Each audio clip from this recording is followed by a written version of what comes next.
Thank you. All here, yep, okay. Okay, we will call this business meeting of the Kalamazoo Township Board of Trustees to order at 7:30, and we're in order. Trustee Kennedy, care to lead us in the pledge? Absolutely. Thank you. I pledge allegiance to the flag of the United States of America and to the republic for which it stands, one nation, under God, indivisible, with liberty and justice for all. Thank you. We will proceed to a roll call of board members. Trustee Kennedy. Present. Treasurer Miller. Here. Trustee Sherwood. Here. I'm Supervisor Combs. Trustee Leonard. Here. Clerk Mackey. Here. And Trustee Glass is absent. I would entertain a motion to excuse. I'll second. I'll make a motion. Does a And I'll motion and a second the second? motion. Yes, thank you. All in favor, please say aye. Aye. Any opposed, nay. The motion carries. Thank you very much. Are there any additions or deletions to the agenda this evening? Hearing none. This opens our first of two public comment periods this evening. If you'd like to make a public comment, please step to the podium. You'll have 3 minutes. Let us know your name and address. Seeing no movement in the room. Superintendent, is there any public comment on Zoom? Thank you very much. Then proceed to the consent agenda. Clerk Mackey. I will move to approve the consent agenda as recommended by the superintendent and supervisor. Support. There's a motion and support. All in favor, please say aye. Aye. Any opposed, nay. And the motion carries. Thank you very much. We've now arrived at the public hearing and presentations portion of the evening. I would like to invite Mr. Sean McBride to the podium. The PowerPoint is ready to go for a presentation from Metro Transit.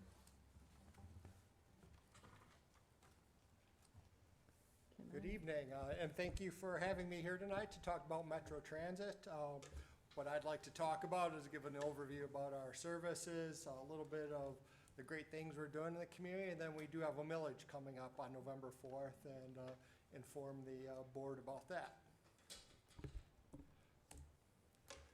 So one of the things we really realized during the pandemic was that people's needs and reliability on public transit are essential for their ability to just function as a community and as an individual. We've really had to look at how we provide services and how we have to adapt and do different things so everyone can have the services available to them when they need them. So last year we did 1.94 million rides to the community on our 4 key services. And since 1967, when the city of Kalamazoo started providing public transit services, we've done over 125 million rides. One of the things that's changed over time in 2016, the public transit department was transferred from the city of Kalamazoo, and now we're an independent authority. The Central County Transportation Authority manages that, and Clerk Mackey is one of the standing board members and chair of the External Relations Committee. So our system, what we've really learned is, again, is to provide options for people. Our main sources of ridership are threefold. It's one, to get people to work. Over 41% of our rides are to get people to work, get to school 16%, and shopping is 16%. What that means is that we're a key economic development driver for the community and empower people to be successful and contributors to the economy. One of the things we've really realized as a organization, that the job market's pretty tight. We have some challenges attracting and retaining CDL drivers in particular. We need every viable person that's that's employable in our community to work and to really provide services, and we help do that. So our biggest service is our fixed route bus service. We provide 1.7 million rides annually. That was last year. Pre-pandemic, we were doing over 2 million rides per year, so we're growing each year to that. So that's about 4,800 trips that we're providing per day. We have 21 bus routes that serve our 7 urban communities. And I was looking just today, counting all the routes that serve Kalamazoo Township, and I I kept looking back and back. Did I miss one? Because just how you kind of surround the whole Kalamazoo area. We have 10 routes that serve Kalamazoo Township. 2 of our highest ridership routes, Gull Road, route number 9, it provides about 156,000 rides per year, 22 rides per hour. We have 2 buses on that route. And then the West Main route, Route 14, 143,000 rides, and that's serves even more rides per hour, 24 rides per day. And then there's the 8 other routes that cover every corner of our community. And just for perspective, our highest ridership route is the Westnage route, traveling from the transportation center down Westnage to the Crossroads Mall. 250,000 rides, over 30 rides per hour. The fixed-route bus system, a couple things. It's affordable, $1.50 is our base fare, 75 cents if you're an individual with a disability or senior citizen. As you can see, we have bike racks on all of our buses, and they're ADA accessible. Our next largest service is our Metro Connect service. It's a countywide service, and it's available for anyone to go anywhere in the county. A lot of communities call that dial-a-ride. We provided over 135,000 trips last year. The regular fare is $12 per trip, and if you're a senior citizen or individual with disability, it's either $3 or $4 per trip. We also serve outside the Kalamazoo County to the VA clinic in Battle Creek, and we do about a trip back and forth per day there. So that's one of our key services. Our newest service is the MetroLink service. We started a pilot program in April of 2024. It's an app-based on-demand program where you plug in where you're at and where you want to go, and it gives you trip scenarios, and usually it can pick you up within about 15 minutes and take you to your destination. And it's designed to serve 2 functions. One, we have 3 zones. You can kind of see the 3 zones, a west, east, and south zone, and it can take you from point to point within the zone. But if there's a fixed-route bus system that will provide the trip better, it will say you're best to take the fixed-route bus service because that's the most effective and efficient way to get you from point A to point B. And if you're going outside the zone, it will connect you to a fixed-route bus stop, and you'll have access to the whole fixed-route system. It's an affordable service. It's $150 per ride. And again, 75 cents for senior citizens or individuals with disabilities. And based data from a couple months ago, we had 63,000 rides provided since inception. And a couple other things we're proud of. We've been able to expand the boundaries that we're serving, including expanding more into Kalamazoo Township, especially on the north side, the middle part of Kalamazoo Township. With a competitive grant we received from MDOT, a $2 million grant. And then we're also partnering with Kalamazoo County. Some of the after effects of the tornado impacted people's mobility in Pavilion Estates. So we're providing MetroLink services out that way. Our ridership growth since inception, perfect line you want to see with growth each month. We're averaging about 7,000 rides per month at this point. And we expect that growth projection to continue after the students. This week's the first week of Western. I think we'll see that projection to keep going up over the fall there. And then another positive statistic there is the rider growth. There's 2 lines there. The orangish line shows existing riders, and so existing riders are continuing to ride the service even after they first use it. And then we have a new group of riders trying it every month. So it's a very positive demographic. And then the few people watching online or on TV, if they want to get more information, you can use the QR code there or go to the Metro website. So this is the west zone. A little bit hard to see, but that's Oshtemo Township and the north and west side of Kalamazoo Township and into the city of Kalamazoo. That's a heat map, so you can see some of the key areas there: Stadium Drive, West Main, Drake Road, and so forth. East zone. Again, we expanded the boundaries there to get into the northeast side of Kalamazoo Township and more into Parchment. We're seeing high ridership along Gull Road and the M96 corridor. When talking with Mary Gustus with Comstock Community Center, she really raves about this service because she had a clientele that didn't really have access to good public transit where they were based. We don't have fixed routes kind of in the more rural section of Comstock Township. So this provides a one-stop connection to her service center. And just a couple of things, 12-minute average pickup time, high ratings from our respondents on the phone app, and then about 30% of our riders, based on survey data, are individuals that are reporting to have a disability. And then interestingly, the map on the right shows the key points where we're interconnecting with the fixed route bus line. So we're not really trying to create a service that takes over for the fixed route bus system. We're looking for a service that interconnects with the fixed route bus service. As far as an organization, as a leader of the organization, I really value our partnerships that we provide to the community. I think that's what makes us strong.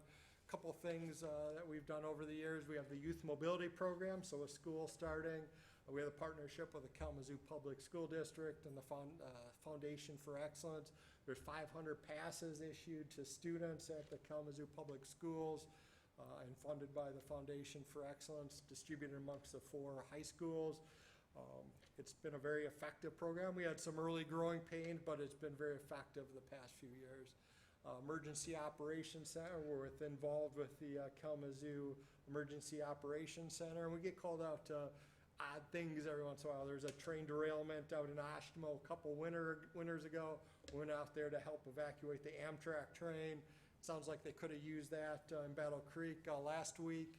And then about 10 years ago, I'm aging myself, but that huge snowfall out on I-94 with 194 cars out on the interstate. We sent 6 buses out there to help evacuate the interstate during that snowstorm.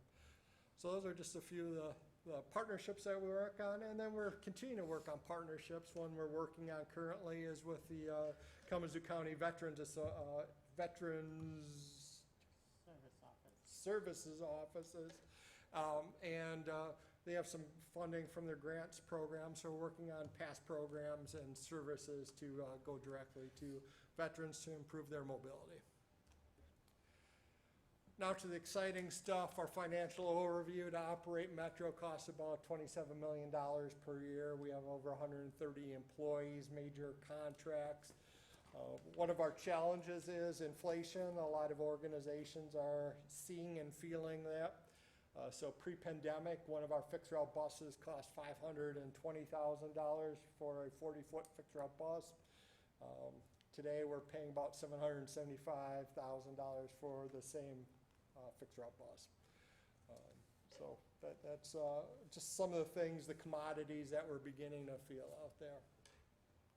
And then how are we funded? We're funded with 4 key areas: federal grants, state grants through the Act 51 formula, voter approved millages. We have 2 of those. We have a countywide one to fund Metro Connect, and we have a urban one to fund the fixed route bus services, as well as our Metro Link service, and then fares. And we also have a pretty large contract with the Western Michigan University, where all students, faculty, and staff are able to utilize the fixed route bus system. So, upcoming millage, November 4th. What's going to be asked of the voters is to approve a 1.1 millage. It's up from our current 0.9. It expires at the end of this year. It'll be for 5 years through 2030, and specifically will fund continuation of our existing level of service on the fixed route bus system, and then continuation of our new service, the Metro Link service. And the 6 areas that will be voting will be all of City of Kalamazoo, all of Kalamazoo Township, City of Parchment, City of Portage, Comstock Township, and precincts 3 through 9 in Oshtemo Township. And some people ask me, why are you raising it? Well, three main reasons. One is the inflationary effects that we're feeling just to continue our existing levels of operation. The cost of services, personnel costs, and commodity costs have increased sharply. to provide that new service, MetroLink, which we're seeing very successful service increases and demand out there in the community for that service. And then to hedge against State of Michigan Act 51 funding, the amount that we're reimbursed from the state is, how it works is for, dollars that go into the gas tax and licensing fee, it's distributed amongst roads, bridges, and public transit. The amount we're reimbursed has decreased from 36% for every dollar we spend, and this chart says 26%, but I was just in a meeting with the state of Michigan the other morning, and they're saying the new projection is a reimbursement of 24.9%. So it's continuing to tread down, which is very concerning that the state's investment in public transit's decreasing and not keeping up with the service demands and the inflationary pressures that we're feeling. The reality is that public transit's needed for us to be economically successful as a state. I've seen different data out there, but at least 15% of people do not have access to a reliable form of transportation and depend on public transit as their main source of getting to job, school, and services. We need to continue to invest in this as a state. So what we're asking to do is to ask our local communities to invest in public transit to maintain the levels of service. So moving forward over the next year, what we're looking to focus on is continuing to provide and explore mobility solutions for all, building our partnerships in the community, grow our ridership and enhance the rider experience. We're working on a fare study to look at how we collect fares. We're working on bus stop infrastructure, especially as there's a lot of road construction. Not too bad this summer, but I think next summer's going to be awful. And then public confidence through our service excellence. So we're just trying to regrow from the pandemic, but we're trying to really shift organizationally on how we provide excellent services to the community and learn from our community partners. So thank you for your time tonight. As you're out there thinking about the millage, if there's other opportunities for me to come out and talk about public transit, I would love to do that. And I also encourage you to try public transit. You never know. I'm sure you all know people that use and could use public transit. So if you using public transit and being advocates for it is very much appreciated. Thank you. Thank you very much. Are there any questions? Can you make a thank you? Or comments, yeah. So I wanted to personally thank you as a veteran, that you have, well, not just as a veteran, just as a community member, that you take some of the ideas that are presented to your organization and to Metro and try to implement them. And what I'm specifically talking about is, in my case, since I am a veteran, that is near and dear to me, is that you're working with our Veteran Service Office to provide transportation for veterans to be able to get back and forth to the VA. While not yet perfect, I appreciate your willingness to be able to support those populations that definitely need that type of support. Thank you. So thank you. Thank you. Other comments? Thank you. Thank you, Lisa. Okay. Well, thank you. Yeah, thank you. Thank you very much. We appreciate your time, any information. With that, we will proceed. There's no old business this evening. We have a couple of items of new business. First, the motion to approve allowing the Westwood Fire Association to utilize the Westwood Fire parking lot for a trunk or treat event. We discussed this briefly at the previous work session, but Superintendent or Fire Commissioner, do you have anything you wanted to say or add? Well, first of all, I'd like to move to approve allowing the Westwood Fire Association to utilize the Westwood Fire Department parking lot to host their second annual Trunk or Treat event on October 31st, 2025. I second. There's a motion and support. Thank you. Discussion. Craig. Okay. And then I just want to say that I did have a chance to speak with Fire Marshal Todd Kowalski, and he shared with me what a great event it was last year.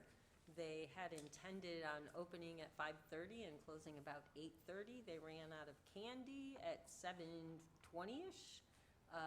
That was a great event for the community, and they have ordered more candy. If anybody would like to donate, they would definitely accept monetary donations. You could contact our fire marshal, I believe, on email, or our superintendent, probably go through our superintendent, and she could get that information forwarded. But looking forward to it. Our Todd had mentioned that a lot of people dressed up, and a lot of trunks were open, and it was just a fun time for everybody. So I'm very happy to see this continue. Thank you. Thank you. Other discussion? Superintendent, do you have anything to add? Okay. I do have a question.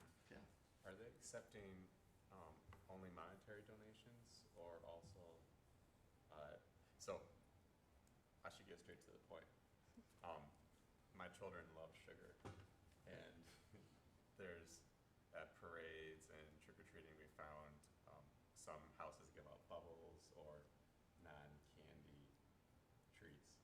Would they accept something, do you know, other than sugar or monetary donations? Can we donate, let's say, small bubble wands or something like that?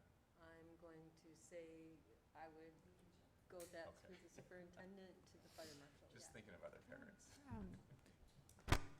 I just also like to advocate for, there's a lot of children that have food allergies, and so having a non-food item is really appreciated for those families as well, so.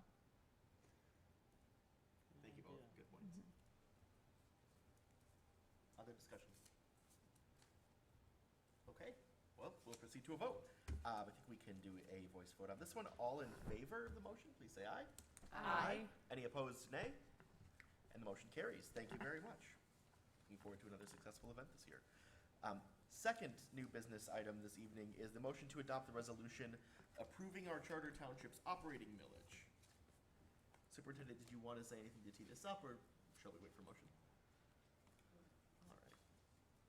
I will move to adopt the resolution approving the Charter Township of Kalamazoo's operating millage at 8.7887 for tax year 2025.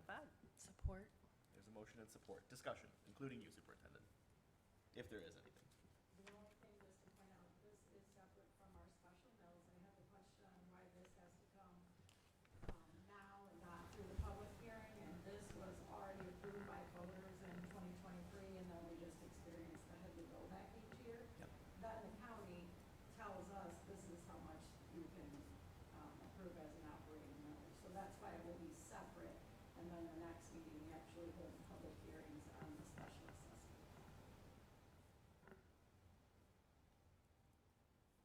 Any other discussion?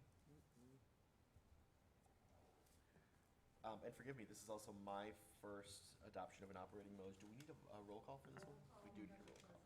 Yep. With no other discussion, we'll proceed to a vote.